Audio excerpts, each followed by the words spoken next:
L'ambition, ce n'est pas de se centrer sur l'ADN de notre territoire, qui est l'aéronautique et l'espace, mais d'aller au-delà, d'aller sur le numérique, d'aller sur la santé, d'aller sur l'agriculture périurbaine, c'est ça. L'ambition, c'est de faire de notre métropole une métropole qui est dans la modernité, dans l'innovation et en résonance avec son temps. Ce qui est important pour nous, c'est de faire émerger des quartiers faciles à vivre, en pensant à la fois au confort des habitants, des usagers, des entreprises qui viennent s'installer.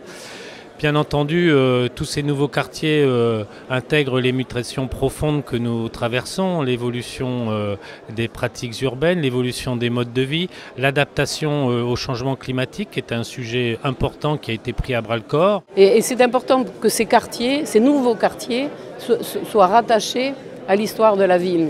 Donc sur le Montaudran, c'était l'aéropostale, et sur la cartoucherie, c'est cette cartoucherie, cette ancienne usine du GIAT que nous avons acquis, démoli et puis transformé en un quartier, un écoquartier, donc labellisé écoquartier, qui accueillera 3 tranches importantes. La deuxième tranche est en cours d'achèvement et nous sommes en train de lancer la 3e tranche. Je peux citer le travail que nous menons dans le quartier Toulouse Aerospace, où en fait la piste Air France, qui était la structure importante, 30 mètres de large, 1,8 km de long, va être transformée à 59% en espace vert. La piste en herbé et en forêt qui marquera le cœur de cette opération d'aménagement. Donc vous le voyez, 3 parties un peu distinctes, mais qui créent l'animation et le lien. Il y a du lien entre toutes ces différentes parties pour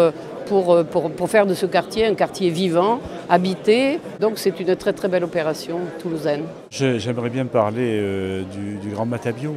Pourquoi? Parce que le Grand Matabio va être orienté vers un campus dédié au numérique.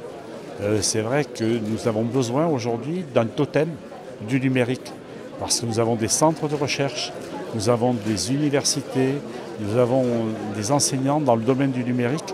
Et il faut maintenant que les industriels du numérique trouvent aussi leur place, et le Grand Matabio va pouvoir les accueillir. C'est en tout cas notre challenge également, comme dans beaucoup de villes, d'attirer ces talents, puisqu'on a une filière du numérique, de l'informatique qui est très puissante, mais qui souffre également de talents.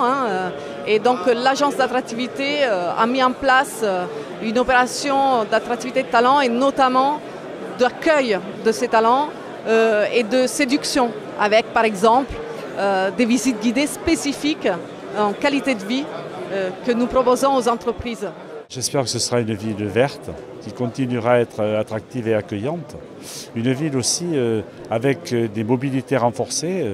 On est aujourd'hui sur la 3e ligne de métro. On est aussi sur un renforcement des modes doux avec le REV, le réseau Express Vélo. Donc je pense que ce sera une ville apaisée, mais qui continuera à être dynamique, qui continuera aussi à être dans l'innovation et qui sera toujours Toulouse.